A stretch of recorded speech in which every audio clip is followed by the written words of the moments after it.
नमस्कार दोस्तों, मैं मनोज रांघेरा आप सभी का डागोर्स ऑनलाइन में हार्दिक स्वागत, हार्दिक अभिनंदन करता हूं।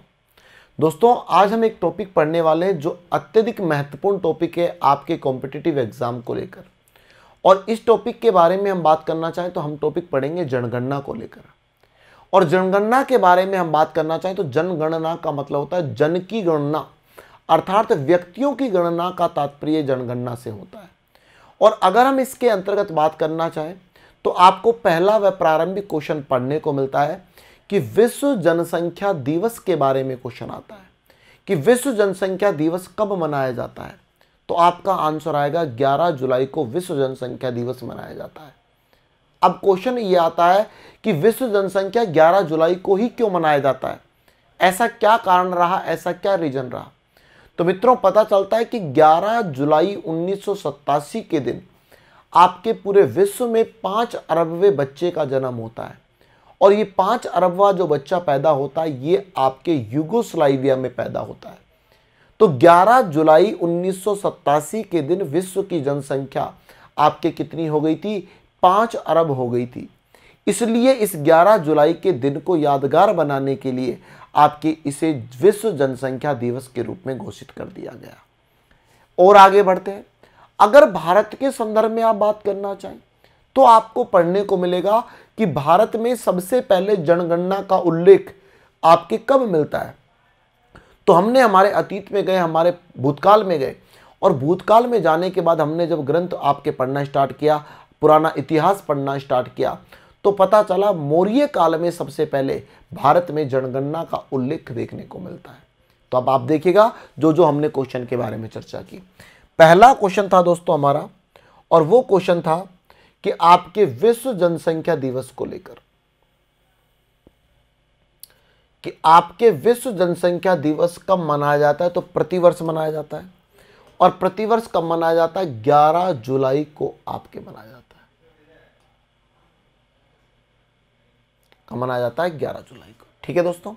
दूसरा क्वेश्चन आता है आपके कि आपको 11 जुलाई 1987 की बात करते हैं। तो 11 जुलाई 1987 को आप कह सकते हो 5 अरबवा।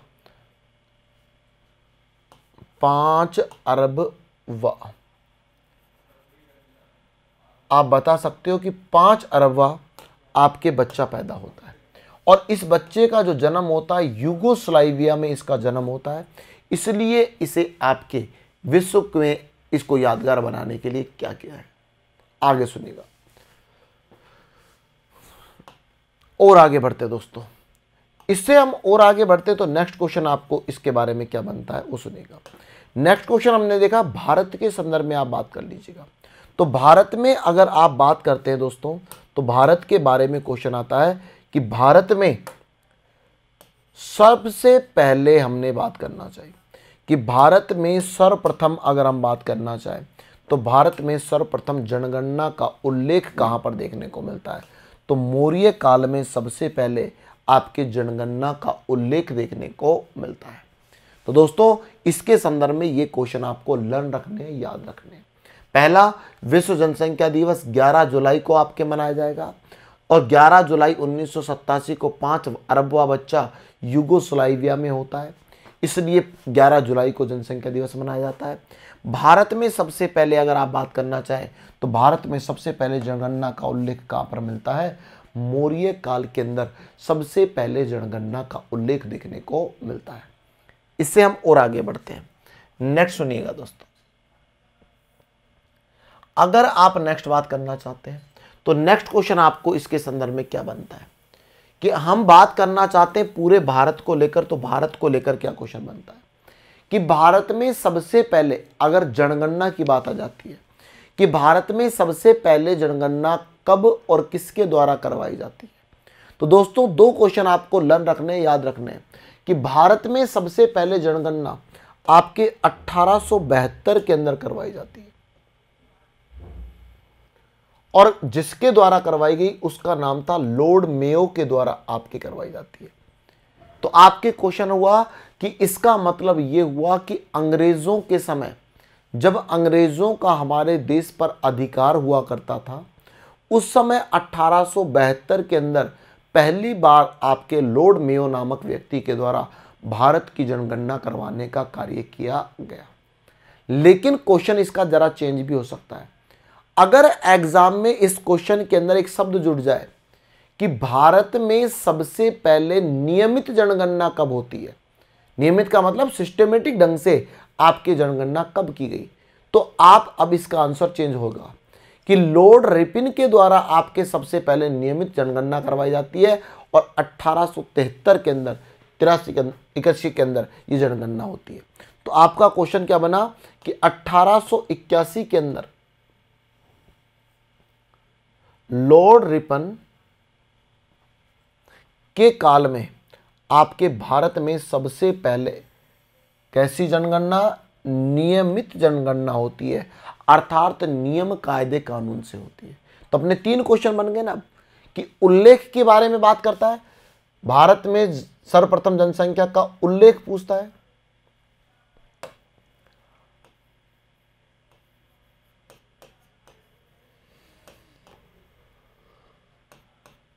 तो उल्लेख तो बोलता है वो आपके मौर्य काल में, कि मौर्य काल के अंदर सबसे पहले आपको उल्लेख मिलता है, पहली बात।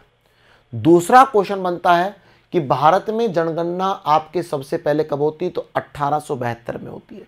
कौन करवाता है, लॉर्ड मेयो करवाता है। लेकिन नियमित जनगणना की बात आ जाती है कि नियमित जनगणना सबसे पहले कब होती है, तो 1881 में आपके नियमित जनगणना होती है और लॉर्ड रिपन के द्वारा ये जनगणना करवाने का कार्य किया जाता है।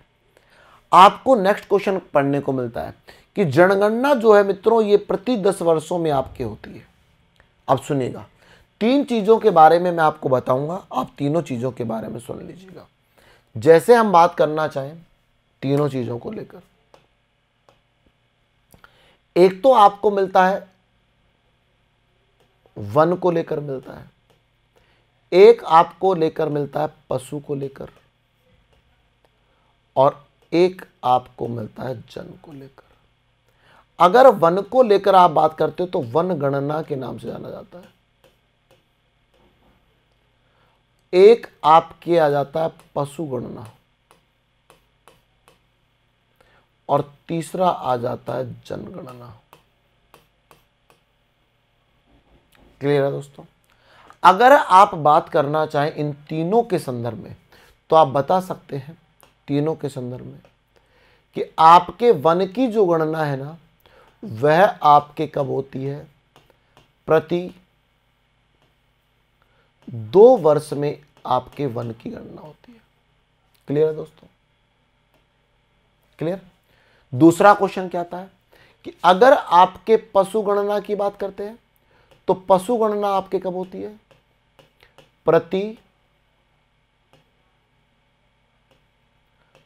5 वर्ष में आपके पशु गणना का कार्य होता है। क्लियर है दोस्तों? और अगर हम बात करना चाहते हैं जनगणना को लेकर तो जनगणना के बारे में आता है प्रति 10 वर्ष में आपके जनगणना होती है। अब इसमें भी आपको थोड़ा याद रखना है दोस्तों कि वनगणना जो है ना वो आपके कौन करवाता है, तो इसका आंसर आएगा आपके भारतीय वन सर्वेक्षण संस्थान, कि भारतीय वन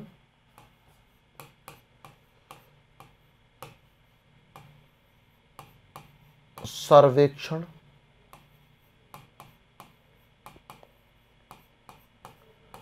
संस्थान के द्वारा आपके ये कार्य किया जाता है और इसका मुख्यालय आपके देहरादून में देखने को मिलता है। जबकि आप बात करना चाहें पशु गणना तो अलग अलग राज्य में करता है, और आप राजस्थान में आप बात करते हो तो राजस्व मंडल जो है कि आपके राजस्व मंडल जो है जिसका मुख्यालय राजस्थान के अजमेर में मिलता है उसके द्वारा करवाया जाता है। और अगर आप तीसरे नंबर पर बात करना चाहें तो तीसरे नंबर पर आपको देखने को मिलता है कि ये जो आपके जनगणना है ये आपके केंद्रीय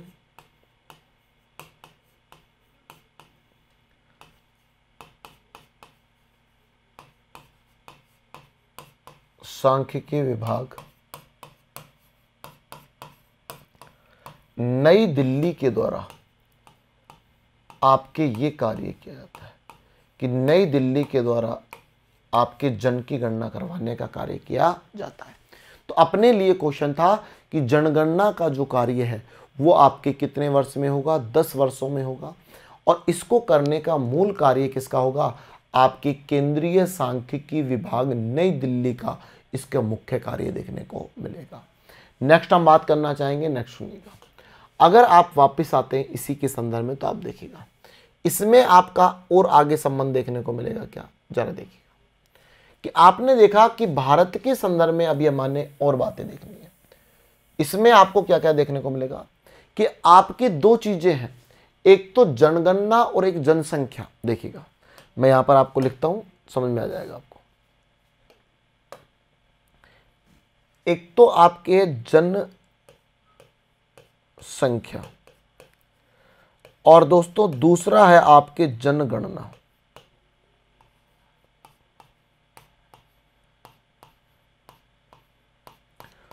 और दोनों को लेकर आप बात करें तो आप सुनिएगा, पहला क्वेश्चन बनता है कि जनसंख्या जो है ना वो आपके किसका विषय है। तो जनसंख्या के बारे में बताया जाता है, जनसंख्या जो है मित्रों यह आपके किसका विषय है, संघ सूची का विषय है, सॉरी समवर्ती सूची का विषय, समवर्ती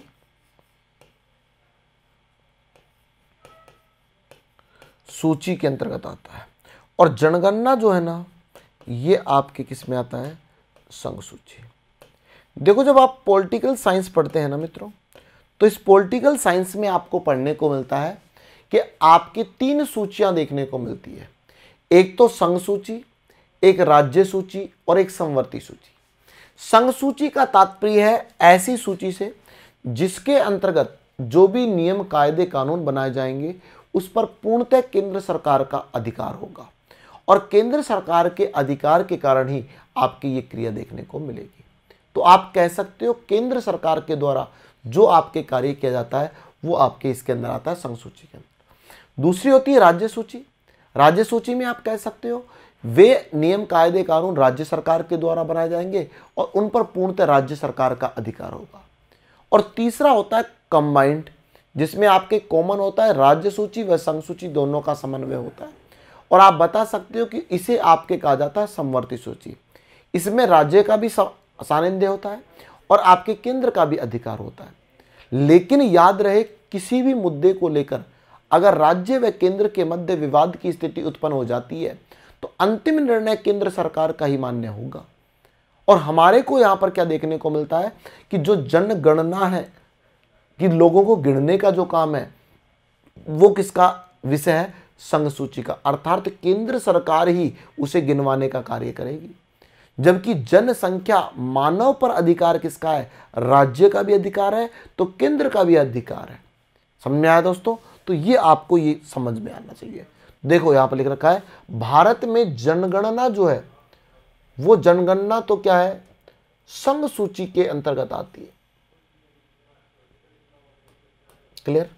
और दूसरी बात करते हैं जनसंख्या की बात करते हैं, तो जनसंख्या आपके किसका विषय आ जाता है, समवर्ती सूची का विषय देखने को मिलता है।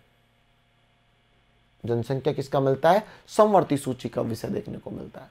और अगर आप बात करना चाहें इसी के संदर्भ में तो आप एक बात और बता सकते हैं कि 42वें संविधान संशोधन की आप बात करते हैं तो 42वां संविधान संशोधन जो हुआ आपके 1976 में के क्षेत्र द्वारा, इसमें आपके जनसंख्या पहले राज्य सूची का विषय हुआ करती थी, और इस 42वें संविधान संशोधन के अंतर्गत क्या किया गया, इसे राज्य सूची से हटा दिया गया और इसे किसके अंदर स्थानांतरित कर दिया गया, समवर्ती सूची के अंतर्गत स्थानांतरित कर दिया गया।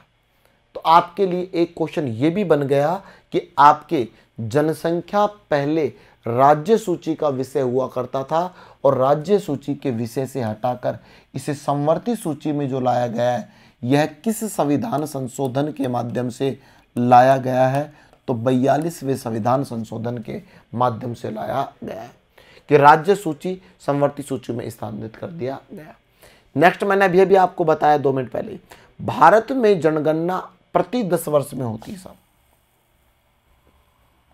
और इसको करवाने का जो मूल काम लिया गया है वो आपके किसका है, केंद्रीय सांख्यिकीय विभाग के द्वारा आपके ये जनगणना को करवाने का कार्य किया जाएगा। और इसका मुख्यालय जो आपको मिलता है वो नई दिल्ली के अंदर इसका मित्रों मुख्यालय देखने को मिलता है। कि आप बता सकते हैं कि इसका मुख्यालय कहाँ है, नई दिल्ली, और ये गणने का काम कौन करता है, प्रति 10 वर्ष में केंद्रीय सांख्यिकी विभाग के द्वारा ये आपके कार्य किया जाता है। ये स्थितियां आपको देखने को मिलेगी। अब जरा हम इससे और आगे बढ़ते हैं। नेक्स्ट सुनिएगा, एक बार रिपीट कर देता हूं कि भारत में जनगणना जो है वो तो है आपके संघ सूची का विषय, जबकि जनसंख्या क्या मिलती है, समवर्ती सूची का विषय मिलती है। 42वें संविधान संशोधन के माध्यम से पहले जनसंख्या राज्य सूची का विषय हुआ करती थी, इसको राज्य सूची से हटाकर समवर्ती सूची में इसको ला दिया गया। और आप कह सकते हो कि राज्य सूची से समवर्ती सूची में स्थानांतरित कर दिया गया।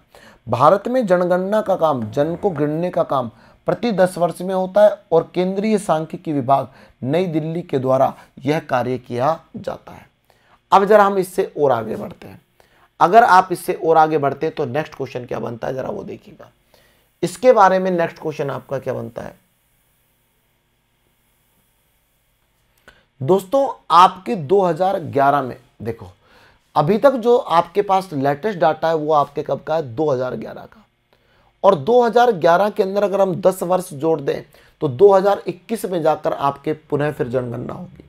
तो अभी तक हमारे पास जो लेटेस्ट से लेटेस्ट डाटा है वो आपके कब का देखने को मिलता है, 2011 का डाटा देखने को मिलता है।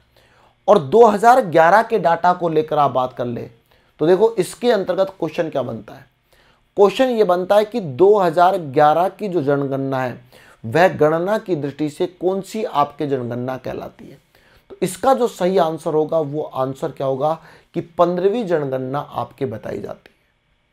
और दूसरा क्वेश्चन ये बनता है कि आपसे पूछा जाता है कि आपके स्वतंत्र भारत की जो आपके जनगणना है वो आपके कौन सी है, तो आपके 7वीं जनगणना बताई जाती है। देखिएगा 2 क्वेश्चन बन गए आपके, एक तो सिंपल क्वेश्चन बन गया, इस क्वेश्चन में तो कुछ भी नहीं है, आपसे सीधा सीधा पूछेगा। देखो मैं आपको बता भी देता हूं।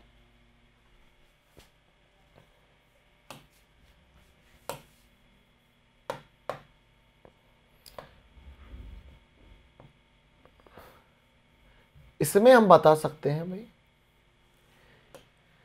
कि हमने बताया साहब कि आपके सबसे पहले कि पहला क्वेश्चन आया 2011 की जनगणना,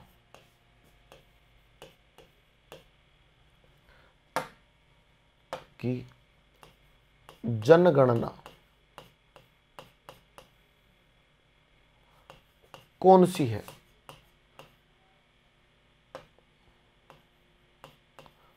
कौन सी है। तो ये जब आपके क्वेश्चन पूछा जाता है, एक तो क्वेश्चन ये हो जाता है, और दूसरा क्वेश्चन आता है इसमें क्या जोड़ता है वो 2011 की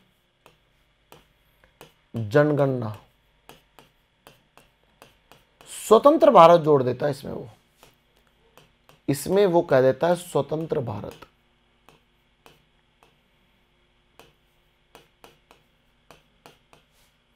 स्वतंत्र भारत की कौन सी जनगणना है। तो आपके इसमें आंसर क्या बनता है, आंसर बनेगा कि अगर आप बात करते हो सिंपल तो आपके 15वीं जनगणना है, और अगर आप बात करना चाहते हैं स्वतंत्र भारत की तो स्वतंत्र भारत की कौन सी है, 7वीं गणना देखने को मिलती है। ये क्वेश्चन आपको यहां पर देखने को मिलेगा।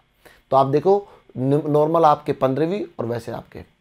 अब बात आता है कि जाति के आधार पर सबसे पहले आपकी गणना कब होती है साहब।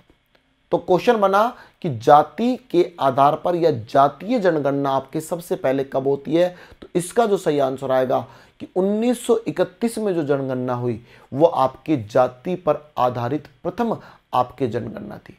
किस जनगणना के अंदर आपके जातिगत आधारों को मानते हुए, आपके उनको फॉलो करते हुए इसका मापन किया गया।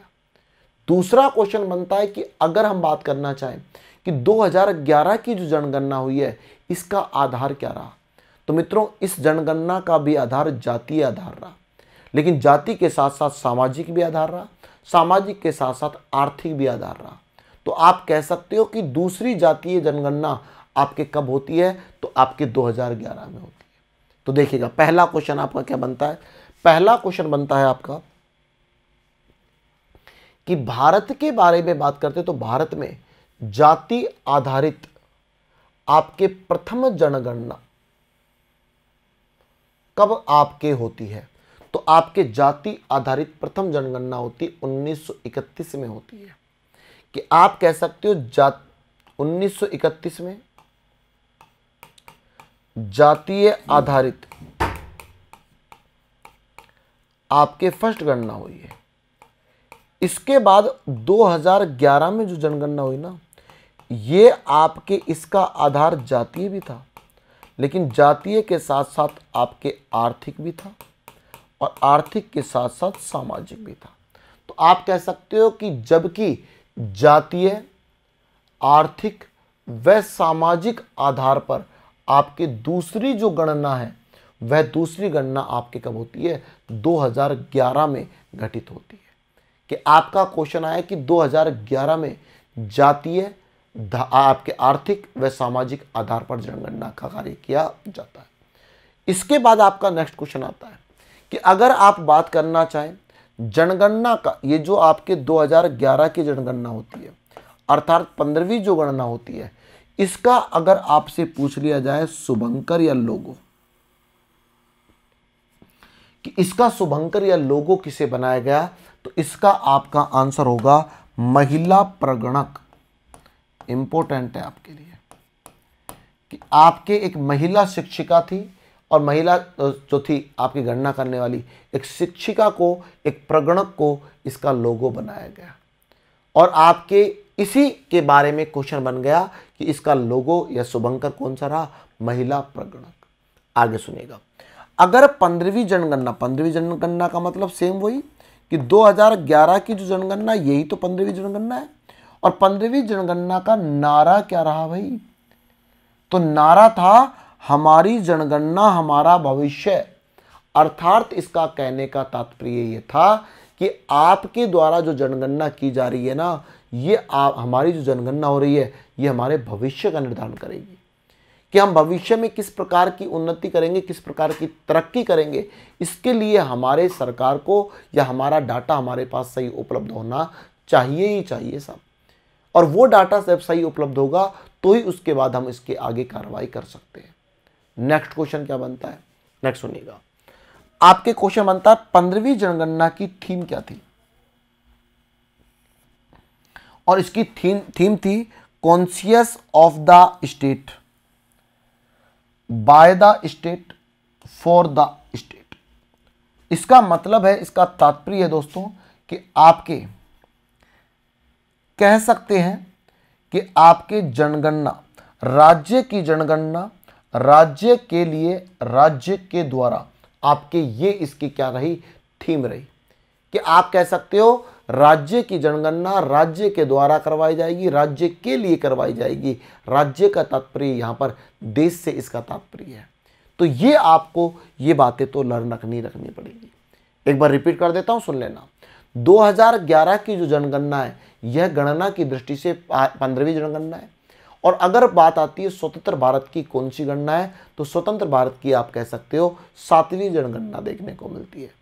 अगर आप इससे और आगे बढ़ते हैं तो नेक्स्ट क्वेश्चन आता है कि आपके जातीय आधार पर सबसे पहले जनगणना कब की जाती है, तो 1931 में जातीय आधार पर, अर्थात जब हमारा देश गुलाम था, हमारे देश को स्वतंत्रता प्राप्त नहीं हुई थी, जब आपके जातीय आधार पर पहली बार जनगणना का कार्य किया गया था।